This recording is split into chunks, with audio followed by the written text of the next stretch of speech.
Bone, an excellent map. I do love this map, so I can't wait to see what we have here. Neither can I, so I guess without further delay, as soon as they load in here, which I'm going to say 3, 2, 1, 1, 1, 1. I could have sworn I was in a habit there, but I clearly jinxed it. But before they load in, you want the Lizardmen or the High Elves? Choose blind. Well, I would prefer the scaly ones. All right. I must admit, I've always been a bit partial to the reptilians, and yeah, I would love to see what Felkon's brought for us here. Sounds good to me. Aha, 1, 1, and now. Oh, I can't believe I called that. So let's see what the skelly one's got, Romulan. Well, it looks like we got a healthy number of Croxy boys here. Looks to be a mix of standard Croc scores and sacred Croc scores. And it looks to be 3 sacred Croc scores and 1 standard Croc score. Very interesting. I wonder why they have 1 standard Croxy. And now for the infantry. As we normally go over that first, we have a whole ton of skinks, as is pretty standard with Felkon's playstyle. We have 4 standard skinks. As well, we have 3 red-crested skinks, one of them being the Arwar, the cohort of Sotek, a staple of many of these Felkon Lizardmen builds. Now for the skirmish potential of this army, we just have 2 skink skirmishers, vanguarded forward. And again, for the monstrous infantry backing up the front line, again, we have the aforementioned Croc scores, but now we do have some monstrous threats as well. We have 1 Feral Bastildon, I believe we have a second one as well, for 2 total. And now for the leadership corps, we have looks like a pretty standard leadership corps, I must say. Skink Priest, Lore Beast, or Lore Manticore, let's say, just a summon. Now we have the Skink Priest of Heavens, just Wind Blast. Pretty standard. And now for the leader, we have a Croc Score Ancient. Absolutely love this pick. Now let's see if I can get his items. Looks like he has the Amulet of Itzel and the Horn of Kygor. Now what have the High Elves brought to deal with the Scaly Incursion, HW?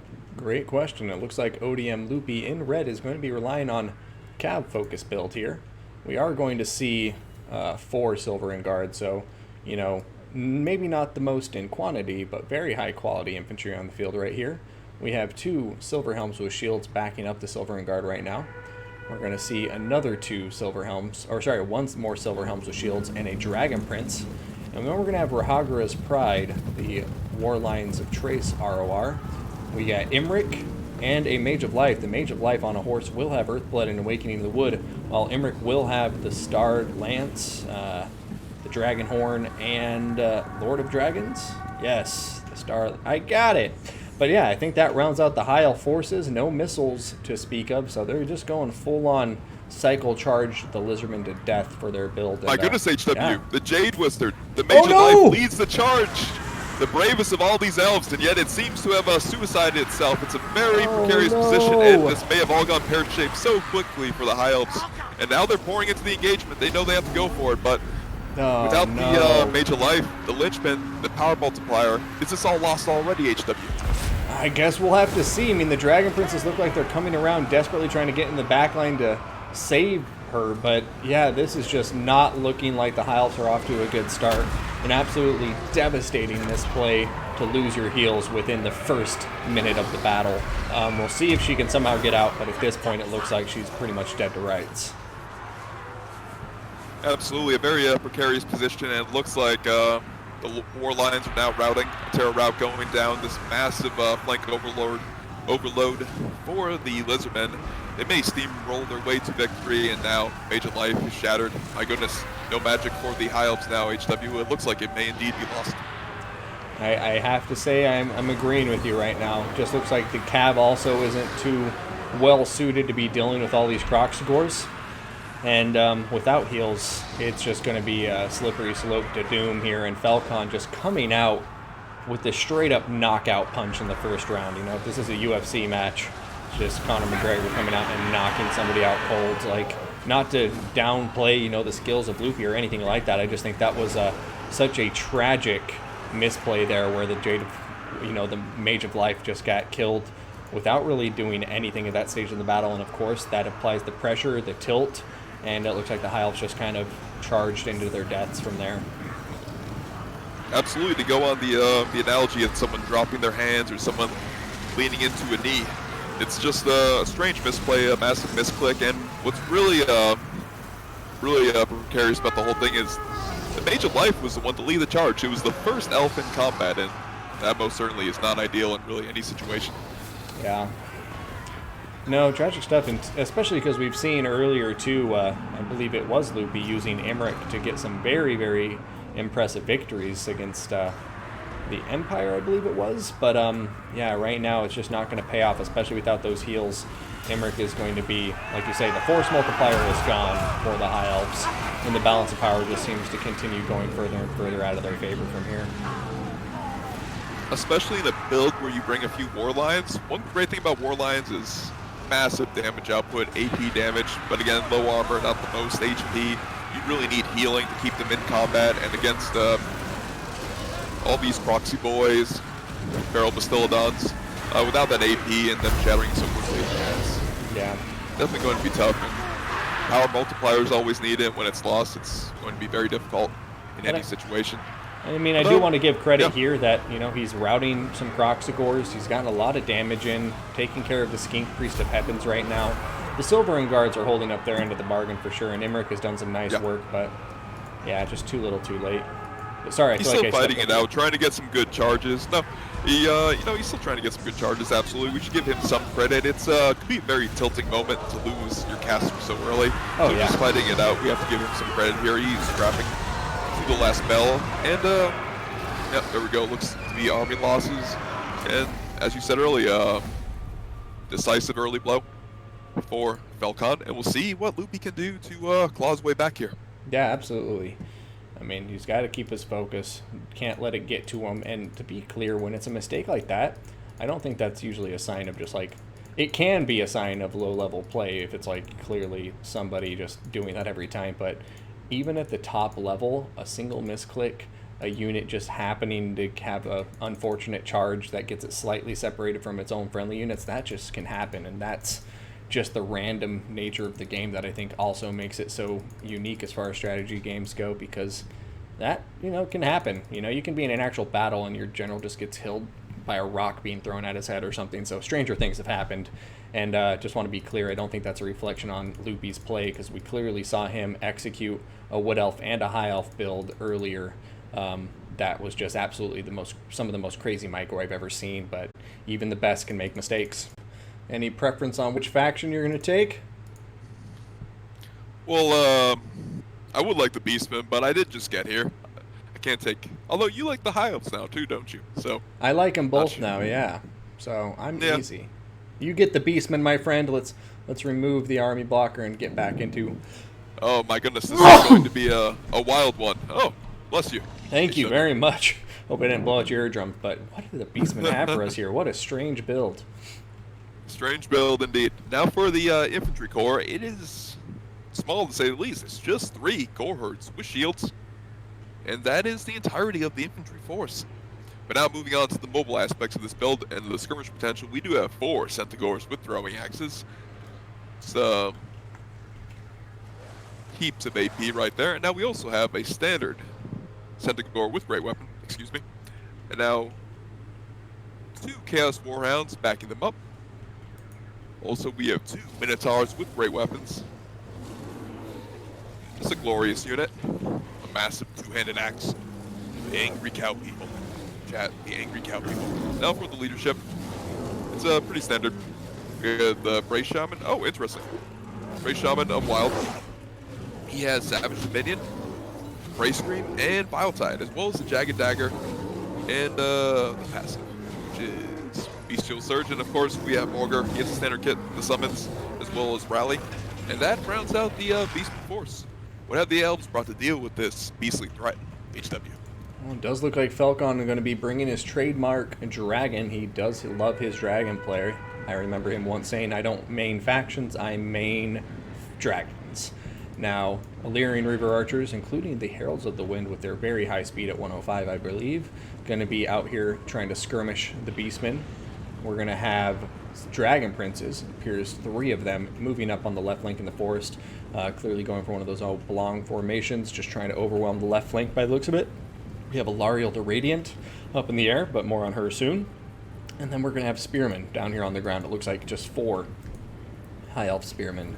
And yeah, not going to be a lot of, you know, infantry for the High Elves to fight. So I guess it kind of paid off for both sides that they didn't really invest heavily in the infantry fight, but especially for the Beastmen, because they would have had a lot of elite infantry to deal with. It could have been tougher, but so far it seems like both factions have gone very, very heavy on the missiles. And now, just to round it out, Lariel the Radiant, Star of Avalorn, Arcane Conduit, Shield of Thorns, Earthblood, and the Shieldstone of Isha. And a Vile Tide going down, doing some nice damage on the Spearmen.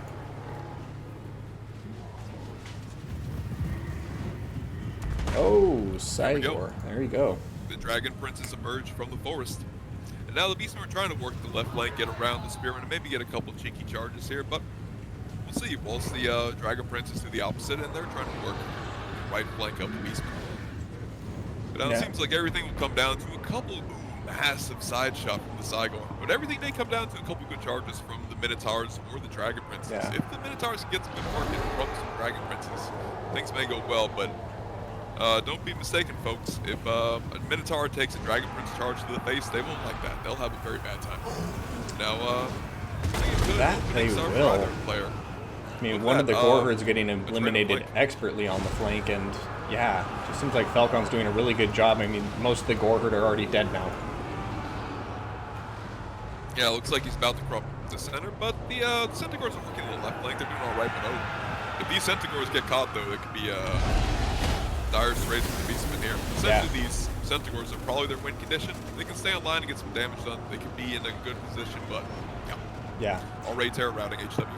Well, I mean, I guess fortunately for them, they're not up against Teclis with that net of Mintok. Otherwise, that could have been the moment for all of them. But now it seems the High Elves are just turning their attention to the other side of the battlefield, where the Beastmen have actually been doing better, getting a nice side charge into the Minotaurs with great weapons, and Star of Avalorn is getting popped down on top of those Dragon Princes, and the Star Dragon is just diving in, saying, "Hey, buds!"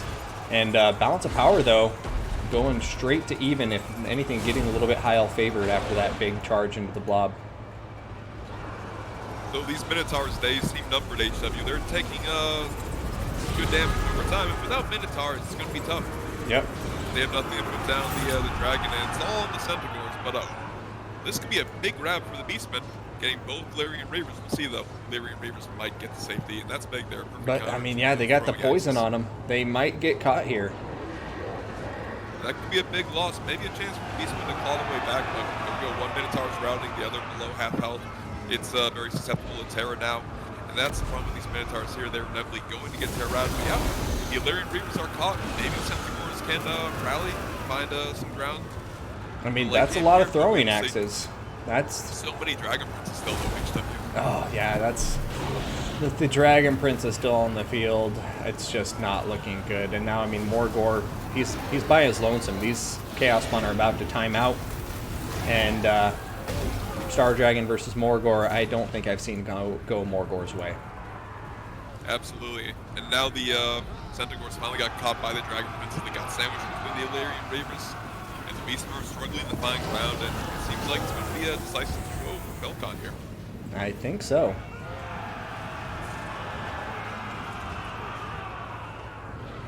Man, oh man. Very nice plays from Felkon there. I mean, a Brave Scream going down. There goes the second Chaos Spawn summon. And it looks like Loupi is not done yet. He's sticking in this. He's bringing in his throwing axes. Unfortunately, this Brave Shaman of the Wild is just going to die a brutal and quick death, I think, to the Star Dragon. Or not. Or he'll just keep sitting there making a liar out of me.